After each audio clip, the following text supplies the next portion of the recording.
Saudações, leitores e seguidores do Instituto Liberal. Eu sou o Lucas Berlanza e este é mais um IL Flash, aquele momento da semana em que a gente elenca os 7 artigos que mais impactaram, que mais fizeram sucesso no nosso site oficial e nas nossas redes sociais. E hoje o nosso IL Flash começa com um artigo sarcástico do professor Alex Pipkin, A Casa da Praia do Brasil. Professor Pipkin nos pede para nós imaginarmos uma viagem com amigos, aquelas viagens de férias com amigos da juventude. 5 decidem alugar uma casa na praia, é a descrição, a narrativa que ele constrói. 2 chegam antes, limpam, organizam, cozinham, fazem todo o trabalho braçal para você deixar a casa arrumada. 3 se acomodam, abrem uma cerveja, contam histórias, aproveitam o trabalho pronto. No fim do dia, todos aparecem na foto, mas quem fez o trabalho pesado foram só alguns, né? Essa metáfora é a fotografia mais honesta do Brasil atual, diz o professor Pipkin. Uns criam riqueza, empreendem, arriscam, outros apenas pegam carona. É a velha fábula da cigarra e da formiga. Adam Smith já dizia que o espectador imparcial nos leva a exercitar simpatia, colocando-nos no lugar do outro. Mas tem um limite nisso. Quando a simpatia vira cortina de fumaça para sustentar uma máquina arrecadatória insaciável, o sistema mata a galinha dos ovos de ouro. Não há justiça quando se pune quem cria, nem liberdade quando se obriga a viver da redistribuição. Bem, não obstante isso, ainda há tantos e muitos que defendem um modelo de um Estado inchado, uma sanha arrecadatória, um modelo baseado na redistribuição ampla da riqueza. E as ideologias que costumam justificar esses apelos, elas são movidas pelo sentimento da inveja. E é este o assunto do artigo do historiador alemão Rainer Zitelmann.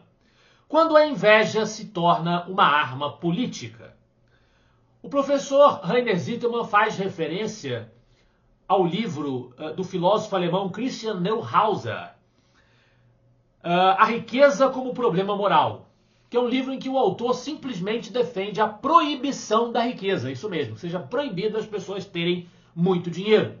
Ele argumenta que é justo que a riqueza seja proibida quando, à medida que a humanidade enriquece, uma parte da sociedade recebe mais proporcionalmente do aumento do que aqueles que são relativamente pobres. Então, para resolver o problema da injustiça, da pobreza relativa, nós não temos que tentar melhorar a situação dos pobres. Não, não, não, senhor. É tirar uma parte da riqueza dos mais ricos. É roubar do que eles geraram, né? O que ele não consegue enxergar é que só existe riqueza na sociedade porque ela foi criada. E ela foi criada porque ela foi criada num ambiente de liberdade.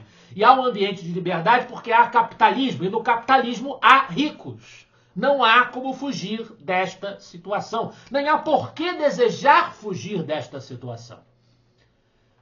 Se é ela o caminho para elevar a qualidade de vida e a quantidade de bens materiais disponíveis na sociedade, a variedade também de bens materiais disponíveis na sociedade que podem ser propiciados. E aí o professor Rainer Zitelmann também faz referência a uma obra de ficção que ele escreveu, 2075, quando a beleza se tornou um crime, em que ele propõe um experimento. A gente comentou esse artigo no programa com a Camila Abdo, programa que o Instituto Liberal mantém junto com o seu canal Diálogos de Poder e com o canal do jornalista Silvio Navarro, que a gente mencionou esse artigo. E ali a gente mostra que no livro do professor Rainer, as pessoas são punidas, criminalizadas por elas serem muito bonitas.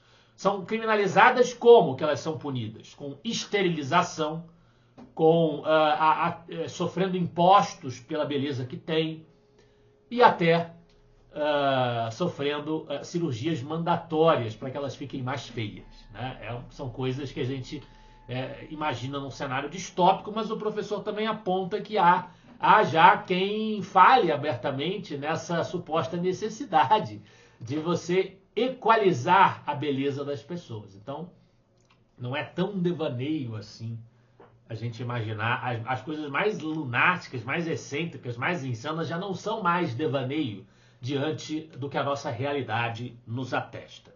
Por falar em coisas degradantes, absurdas, né, imorais, nós temos um texto da coluna Judiciário em Foco. Caso Oruan, o espelho invertido dos casos do golpe.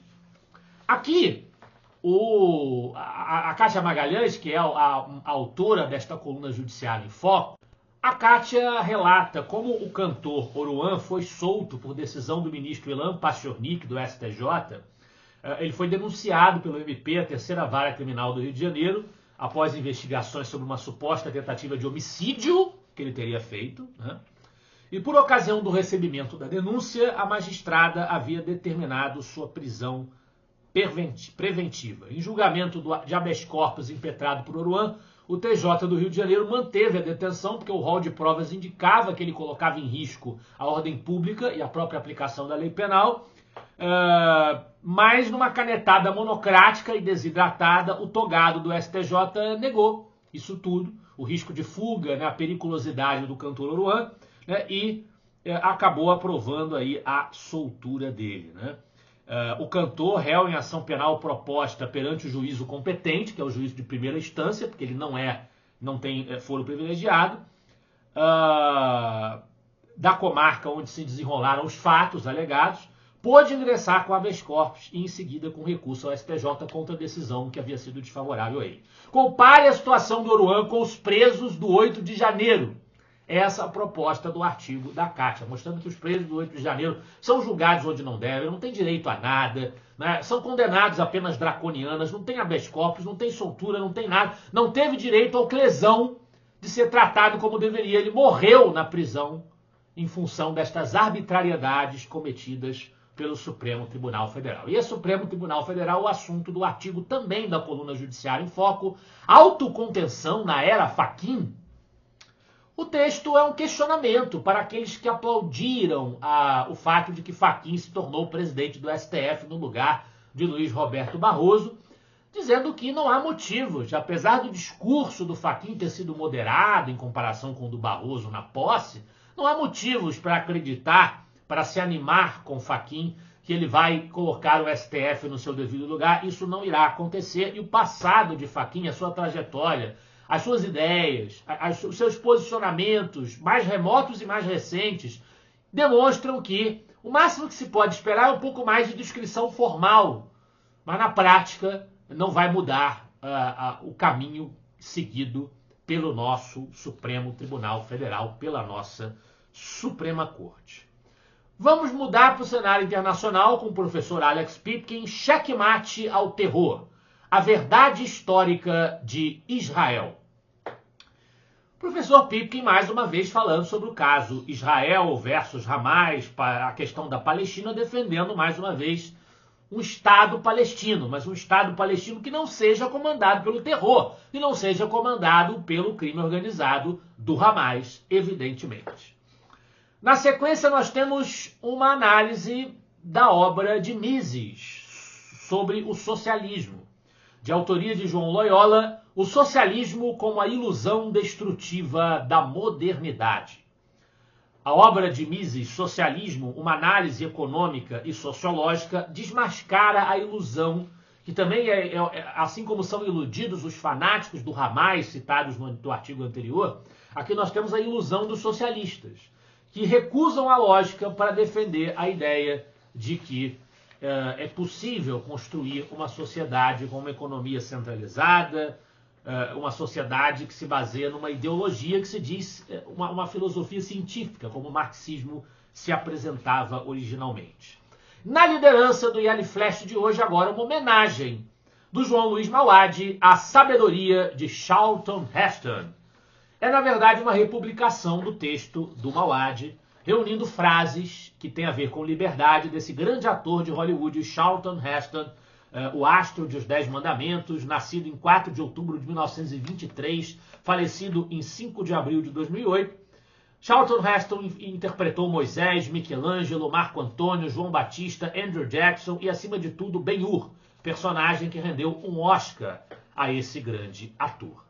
Mais tarde, ele se tornou o fervoroso defensor da segunda emenda da Constituição americana, servindo como presidente da Associação Nacional de Rifles por 5 vezes, né, defendendo o direito à defesa do cidadão americano, que rendeu o ódio dos colegas progressistas ao Charlton Heston, né, que diziam que ele era a encarnação do mal. Né? George Clooney chegou ao absurdo de fazer uma piada quando soube que Charlton Heston sofria do mal de Alzheimer.